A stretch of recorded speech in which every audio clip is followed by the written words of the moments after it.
L'apport des réfugiés allemands en Alsace, dans la connaissance du fascisme. Évidemment, ces réfugiés, par exemple, pendant les premiers 6 mois de 1933, il y a 2600 réfugiés qui sont accueillis en Alsace et en Moselle. Ça pèse effectivement sur la population. Et souvent, c'est plutôt des gens qui sont dotés intellectuellement et politiquement, puis ce sont des militants. Ce sont des militants communistes, des militants socialistes et des militants pacifistes. Et des juifs, certainement. Et évidemment des juifs qui sont considérés comme réfugiés politiques. Je vais expliquer, il y a 3 grandes vagues. Il y a la vague de 33, il y a la vague de 37 et la vague de 39, hein, sur les vagues de réfugiés. Alors après, le problème pour ces réfugiés, c'est qu'ils ont beaucoup de mal à obtenir des papiers pour rester en Alsace. C'est-à-dire qu'on les oblige à partir. Hein. C'est-à-dire qu'il faut remplir énormément de conditions pour pouvoir rester en Alsace. Il faut avoir de la famille ou des conditions de ressources qui permettent pour pouvoir rester en Alsace. Si bien que par exemple quelqu'un qui va jouer un rôle, donc j'aurais pu évoquer, c'est Hans Mayer, qui a été une grande figure, comment dire, intellectuelle de l'Allemagne contemporaine, qui était juriste, qui est ensuite devenu spécialiste de critique littéraire. Il est réfugié à Strasbourg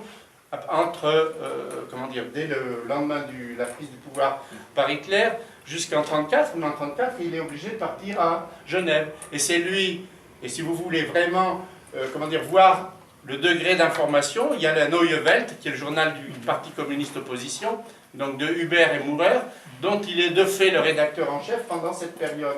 C'est-à-dire que c'est un anti-nazi allemand, un réfugié politique, qui alimente et qui documente.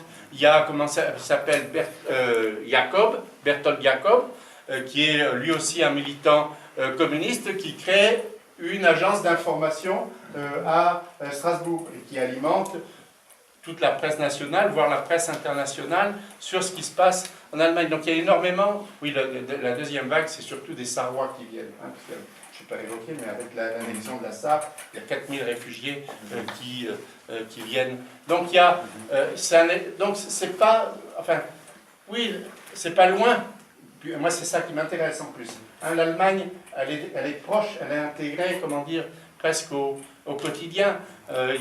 Ils sont, par exemple, le Schulenburg que j'ai évoqué tout à l'heure, qui était dirigeant syndical à Karlsruhe, celui qui a fait les conseils en participé au mouvement en 18, eh bien, il est accueilli naturellement et spontanément, et il retrouve sa place dans le mouvement syndical. Hein. Il reprend sa place comme permanent syndical à la CGT. Hein.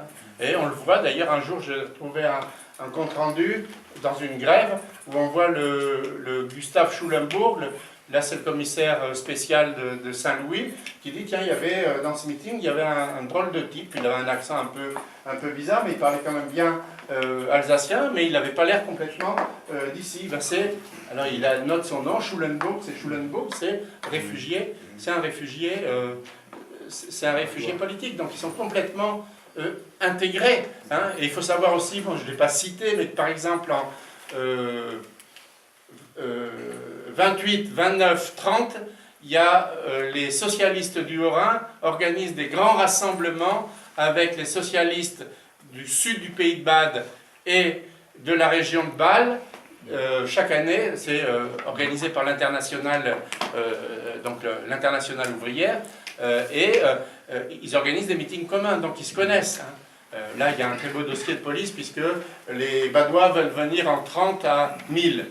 Alors, évidemment, inquiétude, 1000 Badois, militants socialistes qui débarquent.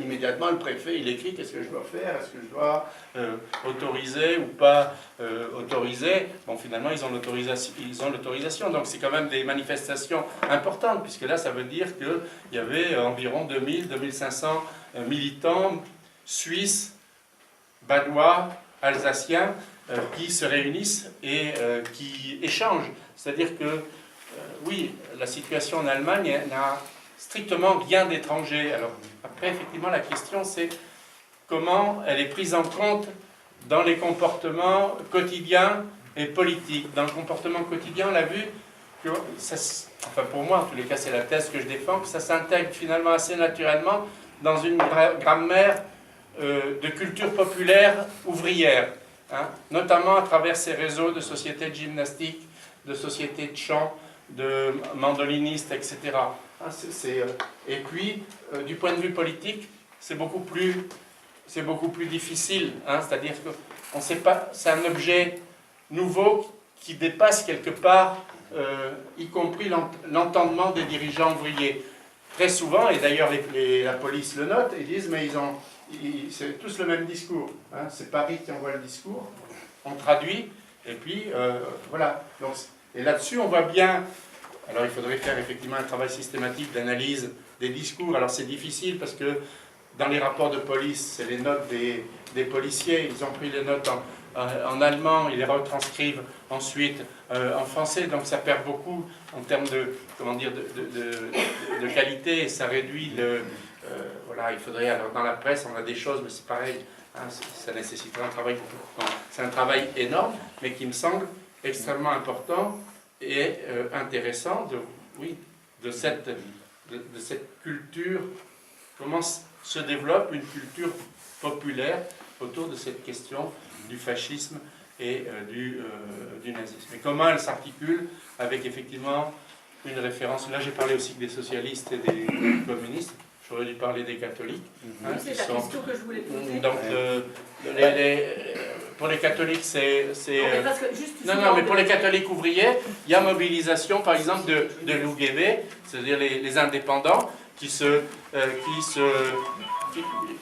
mobilisent, puisque effectivement, autour pour deux raisons, mais ça c'est relativement connu avec la thèse de Bechler, ils se mobilisent parce que la répression, elle touche les communistes, mais aussi elle touche bientôt les catholiques. Et que par ailleurs, les nazis développent une doctrine de plus en plus athée. Et l'athéisme des nazis est un point de rupture avec les catholiques. Et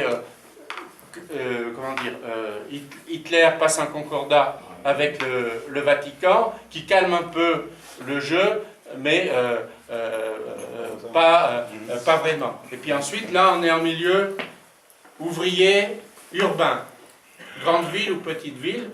Bon, on ne parle pas non plus de ce qui se passe dans les campagnes, ce qui serait aussi un élément intéressant.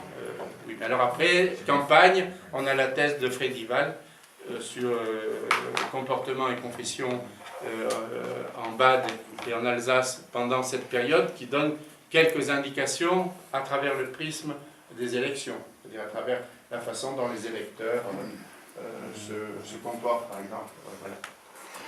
Avant de donner la parole à M.